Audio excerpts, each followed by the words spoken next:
नमस्कार, मैं हूं अविनाश जगनावत और आप देख रहे हैं हमारा खास कार्यक्रम हेलो डॉक्टर।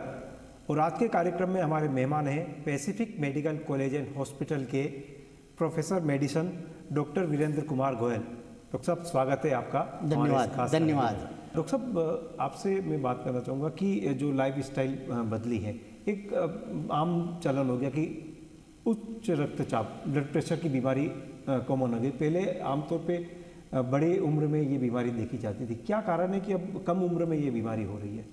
देखिए अविनाश जी, कारण क्या है कि blood pressure life style change होने से, खान पान चेंज होने से, प्लस वातावरण चेंज होने से ब्लड प्रेशर की बीमारी, जो आम भाषा में पहले सुना करते थे 50 साल 60 साल पहले, अमूमन बुजुर्ग लोगों में होती थी। 60 वर्ष की अवस्था, 70 वर्ष की अवस्था, तब ब्लड प्रेशर की बीमारी जानी जाती थी।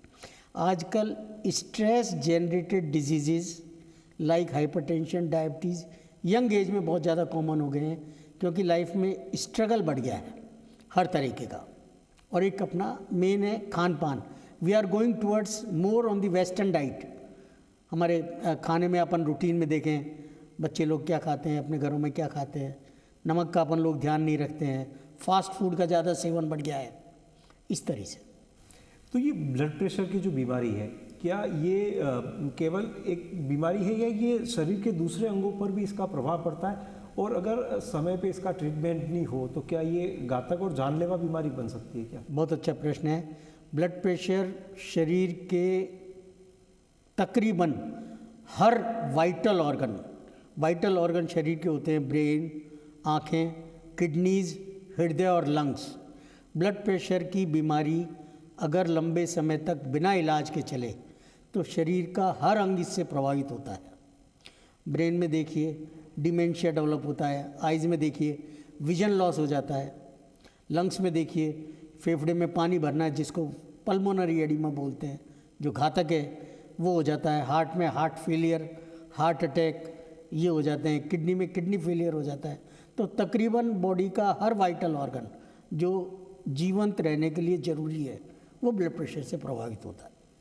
डॉक्टर साहब, कैसे पता चलेगा किसी भी मरीज को, अगर व्यक्ति को, अगर वो स्वस्थ है, पूरी तरह से स्वस्थ है, कि वो ब्लड प्रेशर की बीमारी से ग्रसित हो रहा है, और क्या सिम्टम्स जो है वो आएंगे?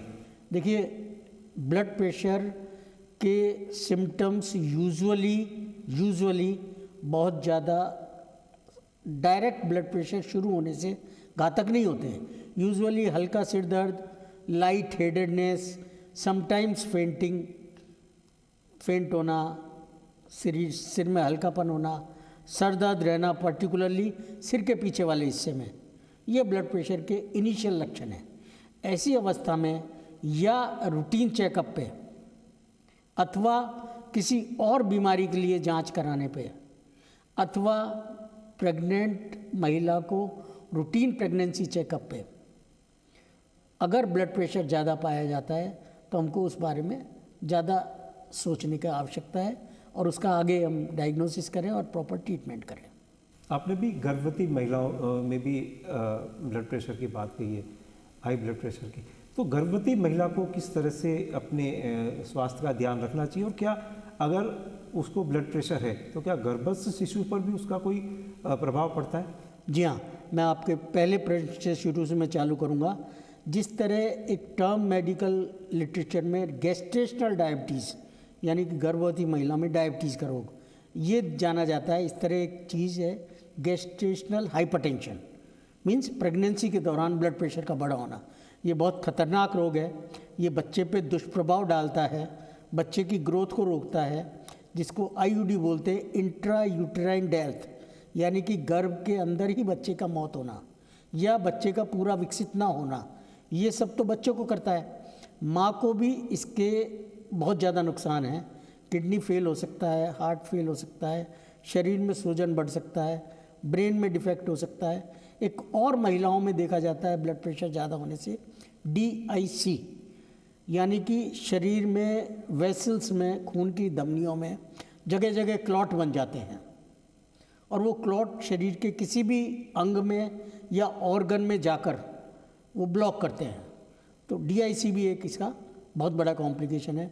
मेरा कहने का मतलब ये है कि पूरे 9 महीने की अवस्था के दौरान जब कोई गर्भवती महिला लेडी डॉक्टर के पास जाती है तो उसका मेन चेकअप ब्लड प्रेशर, पेशाब में शक्कर और पेशाब में किडनी खराब होने से प्रोटीन का निकलना, ये 3 ऐसे चेकअप हैं जो बच्चे की ग्रोथ के साथ साथ ये 3 रूटीन चेकअप होना चाहिए।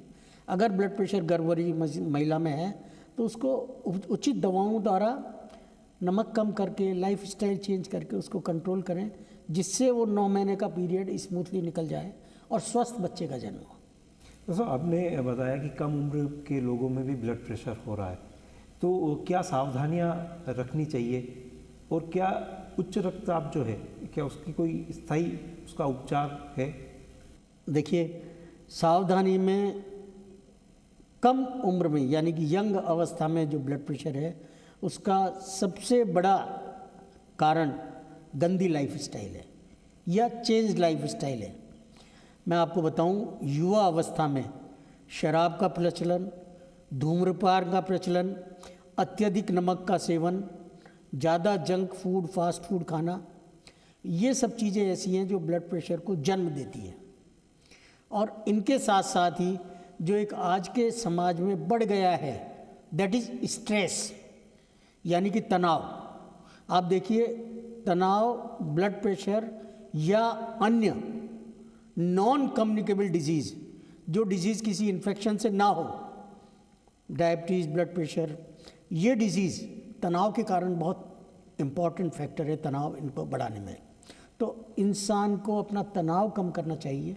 सेकंड पार्ट जो आपका था दवाओं के लिए, सबसे पहला तनाव कम करना। दूसरा जो मैंने अभी गंदी आदतें बताई, धूम्रपान का सेवन कम करना या बंद करना, अल्कोहल भी इसी तरह से इफ़ेक्ट डालता है। नमक का सेवन कम करना, नमक तो डाइट में बहुत इंपॉर्टेंट है ब्लड प्रेशर के लिए।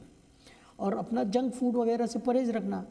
तनाव कम करने के लिए आज की तारीख में योग, मेडिटेशन, वार्म वाटर्स का प्रयोग करना नहाने में, और लंबी दूरी पर चलना, इनसे तनाव बॉडी का कम होता है। और दवाएं, जैसे आपने कहा, हर उम्र के लिए, हर तरह के ब्लड प्रेशर के लिए, माइल्ड, मॉडरेट, सीवियर मीन्स मध्यम, हल्का, मध्यम या बहुत अधिक, या मैलिग्नेंट, खतरनाक, हर चीज़ के लिए आजकल दवाइयाँ उपलब्ध हैं। अगर आप फिजिशियन, डॉक्टर की गाइडेंस में इन दवाओं को लें और जांच कराएं तो डेफिनेटली इलाज संभव है। प्लस इससे होने वाले खतरे जो मैंने अन्य ऑर्गन पे डैमेज बताया, वो रोके जा सकते हैं। दोस्तों, एक अवधारणा लोगों में देखी जाती है, यूँ कहते हैं कि एक बार ब्लड प्रेशर की टैबलेट शुरू कर दी तो वो लाइफ टाइम रहेगी, और इसी के कारण कई लोग जो है वो टैबलेट शुरू नहीं करते। ऐसा है अविनाश जी, अपने समाज में, अपने प्रोफेशन में, हमारे प्रोफेशन में आजकल क्या है कि एक कम्युनिकेशन गैप हो गया है। जो चीज़ अवधारणाएं हैं उनको हम प्रॉपर काउंसलिंग करके पेशेंट को अगर समझाएं कि ये चीज़ दवा हम शुरू कर रहे हैं जिससे अन्य अंगों पे इसका दुष्प्रभाव ना हो, लेकिन साथ साथ अगर आपने लाइफ स्टाइल में चेंज किया, जो मैंने अभी सारा बताया, नमक कम किया, फैट कम किया, अल्कोहल कम किया, स्मोकिंग कम किया, प्लस सबसे इम्पॉर्टेंट चीज़ है अपना वजन नियंत्रित करना। अगर obesity is one of the precursor to cause hypertension and diabetes, अगर आपने अपना वजन कम किया तो डेफिनेटली ये सारी दवाएं कुछ समय बाद बंद हो सकती हैं, क्योंकि आगे का जीवन हम उसी बदलाव वाली लाइफ स्टाइल से निकालें तो अपना सुखी जीवन निकलेगा। कोई भी पेशेंट आपके यहाँ पे आता है, Pacific medical college and hospital में आता है, जो ब्लड प्रेशर से ग्रसित है, किस तरह से उसका ट्रीटमेंट जो है वो यहाँ पर किया जाता है, और क्या क्या और फैसिलिटी, मान लो अगर उसका जो दूसरी अन्य बीमारी भी हो गई है तो उसको लेके क्या अपन ने यहाँ पे डेवलप करना है? हम लोग यहाँ पर प्राइमरी हाइपरटेंशन, सेकेंडरी हाइपरटेंशन, 2 प्रभाव हैं। यूजुअली तो अपने को प्राइमरी हाइपरटेंशन अप्रॉक्सीमेटली 90 to 95% लोगों में मिलता है, 5% में सेकेंडरी हाइपरटेंशन है, लेस देन 5% में। प्राइमरी का मतलब ये है जो एक एसेंशियल हाइपरटेंशन मीन्स जिसके शरीर में और कोई कारण नहीं है ब्लड प्रेशर होने का, उम्र, खान पान या तनाव, सिर्फ यही कारण है, उसको अलग छांटते हैं। सेकेंडरी हाइपरटेंशन को अलग इन्वेस्टिगेट करते हैं, जिसमें एंडोक्राइनल डिजीजेज हैं, किडनी की आर्टरी, मेन गुर्दे की जो नस है उसमें सिकुड़ाव आना है, या पेशेंट फीमेल महिला अगर ओरल कॉन्ट्रासेप्टिव ज़्यादा ले तो उनको भी ब्लड प्रेशर हो जाता है, उनको हम अलग निकाल दें। तो प्राइमरी हाइपरटेंशन को हम रूटीन हृदय की, आँख की और गुर्दे की ये बेसिक जांच करें। अगर इन पे प्रभाव नहीं हुआ है तो सिंपल जो हाइपरटेंशन की हल्की दवाएं हैं वो देकर मरीज को लाइफस्टाइल के बारे में मेनली बताकर कि लाइफस्टाइल सही रखोगे तो अच्छा आपका ब्लड प्रेशर कंट्रोल होगा, लाइक दैट। और रेगुलर फॉलोअप बहुत ज़रूरी है। ये बीमारियां ऐसी हैं जो नियमित रूप से इनकी जांच जरूरी है। हम ये कहते हैं मरीज़ को अगर यहाँ आना हो वेल एंड गुड, नहीं आना हो जहाँ भी आपके पास डॉक्टर की सुविधा है, कम से कम डेट, तारीख, टाइम और ब्लड प्रेशर नपवा कर लिखें। दोस्तों, अगर बात करें तो कितनी आबादी जो है वो इस बीमारी से ग्रसित है, और अगर लगातार बढ़ती जा रही है तो कितना चिंता का विषय ये हो सकता है? ब्लड प्रेशर मैं आपको बताऊं अविनाश जी, विश्व की जो लेटेस्ट स्टडीज़ हैं उनमें बताया है कि 16 से 37%, ये काफ़ी बड़ा अमाउंट हो गया, around 25% of the whole population in the world is suffering from hypertension. तो ये उनको प्रभावित करती है और चिंता का विषय इसलिए है कि सब तरह की मौत के अगर कारणों का विश्लेषण किया जाए तो उसमें करीब 18% मौत तो ब्लड प्रेशर, उच्च ब्लड प्रेशर यानी कि हाई ब्लड प्रेशर या उच्च रक्तचाप के कारण होती है, उनके कॉम्प्लिकेशन से। तो 18% is a big number that way. बहुत बहुत धन्यवाद डॉक्टर साहब हमसे बात करने का। तो आप थे पीएमसीएच के डॉक्टर वीरेंद्र कुमार गोयल, जिनसे हमने ब्लड प्रेशर की बीमारी के बारे में जाना और किस तरह से इससे बचा जा सकता है और इसका उपचार कराना किस लिए ज़रूरी है। हेलो डॉक्टर में वक्त हो चला है एक छोटे से ब्रेक का। ब्रेक के उस पार हम बात करेंगे डॉक्टर जगदीश बिश्नोई से।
ब्रेक के बाद आपका स्वागत है और हमारे साथ जुड़े हैं Pacific medical college and hospital के डॉक्टर जगदीश बिश्नोई। डॉक्टर साहब, स्वागत है आपका हमारे इस कार्यक्रम में। डॉक्टर साहब, अगर बात करें, डायबिटीज़ बीमारी जो है वो एक आम बीमारी हो गई है। पहले बहुत कम लोगों में सुना जाता था कि ये डायबिटीज़ का पेशेंट है, लेकिन ये एक अब लगातार डायबिटीज़ के पेशेंट बढ़ते जा रहे हैं। क्या कारण है इसके? डायबिटीज़ होने के 4 मुख्य कारण हैं। उसमें से जो सबसे प्रमुख कारण है जीवन शैली में परिवर्तन। अभी जीवन में ज़्यादातर मशीनीकरण हो गया है, तो जो शारीरिक व्यायाम है वो लोगों में कम हो गया है। दूसरा, मोटापा बढ़ना। तीसरा कारण है इस अनहेल्दी फूड, यानी फास्ट फूड ज़्यादा खाना, बैलेंस्ड जो डाइट है उसको नहीं ले पाना। और चौथा कारण है पारिवारिक इतिहास। जिन लोगों के माता पिता को डायबिटीज़ है, उनके बच्चों को डायबिटीज़ होने की संभावना 2 से 3 गुना बढ़ जाती है। डॉक्टर साहब, डायबिटीज़ की बात करें तो काफ़ी बीमारी है, तो क्या ये घातक बीमारी है? क्या इससे इसका प्रभाव शरीर के अन्य अंगों पे भी पड़ता है, या डायबिटीज़ के बाद में और भी दूसरी बीमारियां भी हो सकती है? डायबिटीज़ बेसिकली मैं कहूँगा ये एक मेटाबॉलिक डिसऑर्डर है, लाइफ स्टाइल डिसऑर्डर है। लेकिन जब ये ज़्यादा शुगर बढ़ जाती है शरीर में तो ये एक बीमारी में कन्वर्ट हो जाता है। और क्योंकि ये लाइफ स्टाइल से जुड़ी हुई चीज़ है, तो इसके साथ में कुछ और बीमारियां और रिस्क फैक्टर्स आते हैं जिसकी वजह से डायबिटीज़ बढ़ती है। जैसे फॉर एग्जांपल अभी हम इसको बोलते हैं मेटाबॉलिक सिंड्रोम। मेटाबॉलिक सिंड्रोम के 5 इंपॉर्टेंट कंपोनेंट होते हैं।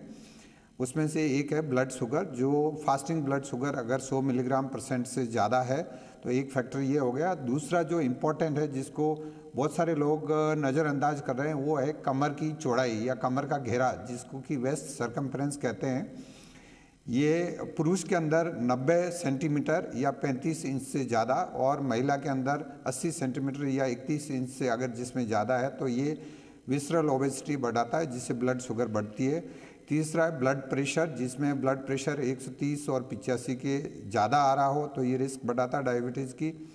चौथा है लिपिड या कोलेस्ट्रॉल, जिसके अंदर 2 प्रकार होते हैं। एक तो ट्राइग्लिसराइड यानी छोटा और ख़तरनाक वाला कोलेस्ट्रॉल रहता है, वो अगर 150 से ज़्यादा है आपके फास्टिंग सैंपल में। और एक गुड कोलेस्ट्रॉल भी होता है जिसको हम बोलते हैं HDL, जो मतलब खून को पतला करने में हेल्प करता है। वो अगर 40 से कम है जेंट्स में और 50 से कम लेडीज़ में है तो ये भी डायबिटीज़ की रिस्क बढ़ाता है, और इसकी वजह से कोलेस्ट्रॉल और ब्लड प्रेशर साथ में बढ़ते हैं। तो ये ओवरऑल क्या है, ये सब मिलके और एक साथ बॉडी की जो इम्यून सिस्टम है, जिसके पैरामीटर जिस पे ये अटैक करते हैं, उसमें मुख्य रूप से हृदय, धमनियाँ, गुर्दा और आँखें और तंत्रिकाएँ आती है, उसको कमज़ोर करते हैं।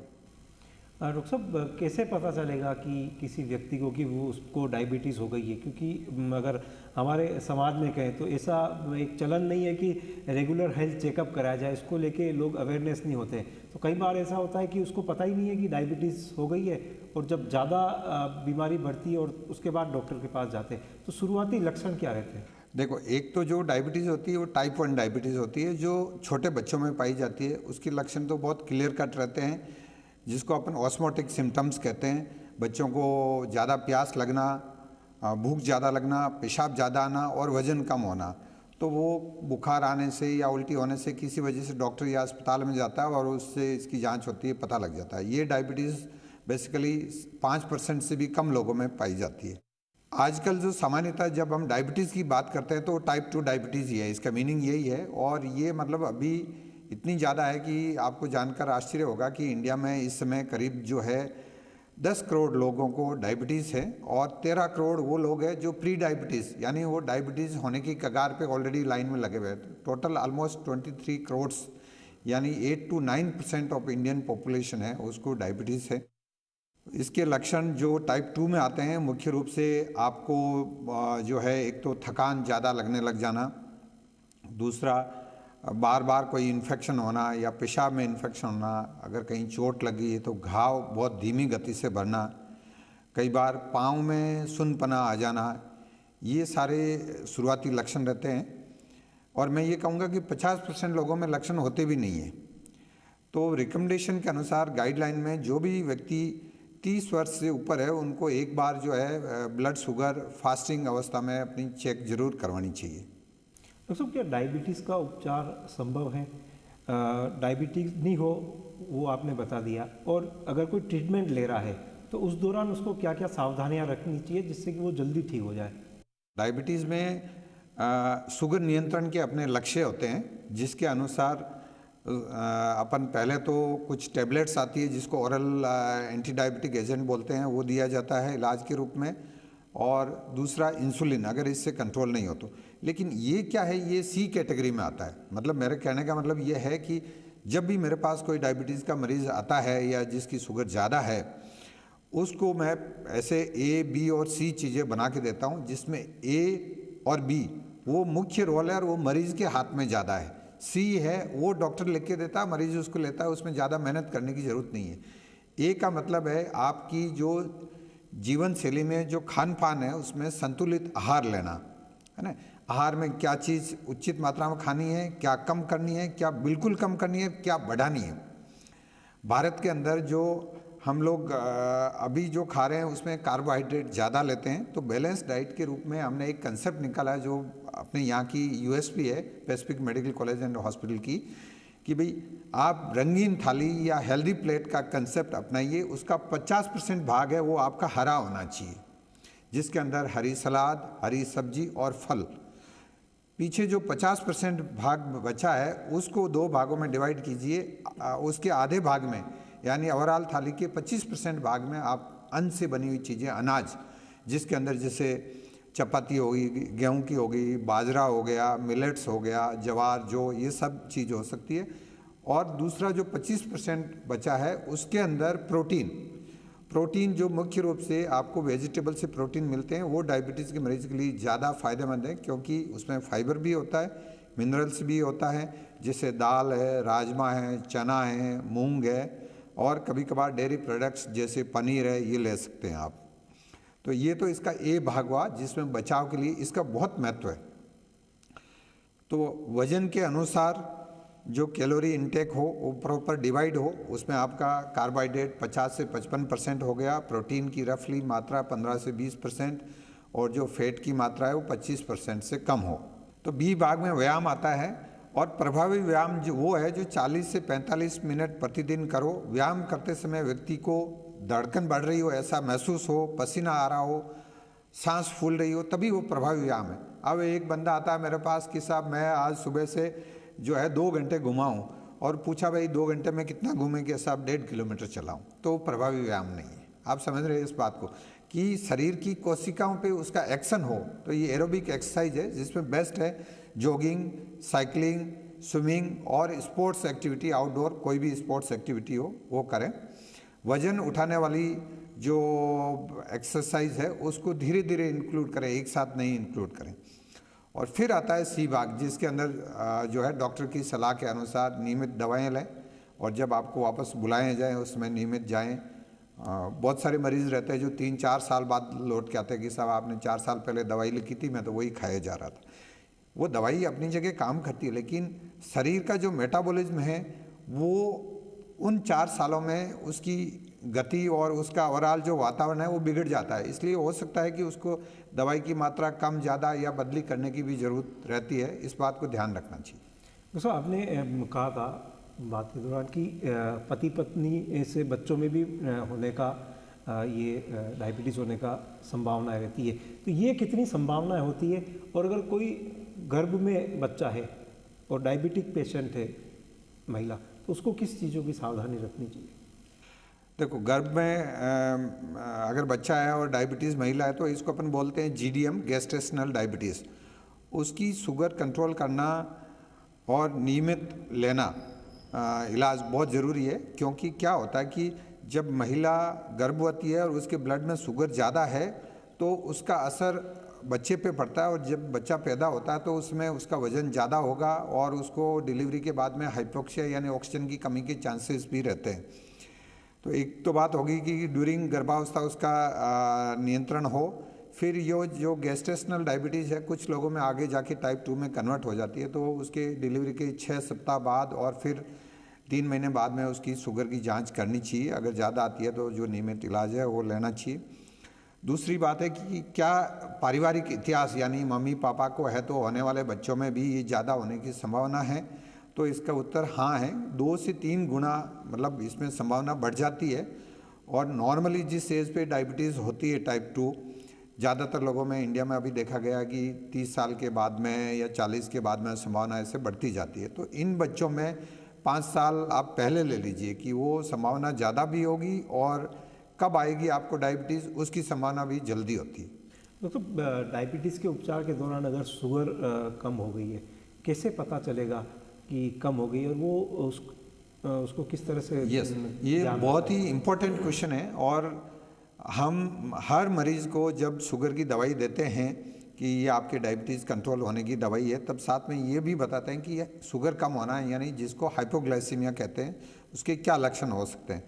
व्यक्ति ने अचानक उसको पसीना आने लग गया हो बैठे बैठे बिना मेहनत किए, उसका हाथ पाँव में जैसे हिलने लग गया हो, या कह रहे साहब मेरे तो हाथ पाँव ठंडे पड़ गए और चक्कर आने लग गए, तो सबसे पहले तो शुगर चेक कीजिए और उसको डॉक्यूमेंट कीजिए कि ये शुगर कम हुई है, ताकि यही कारण है।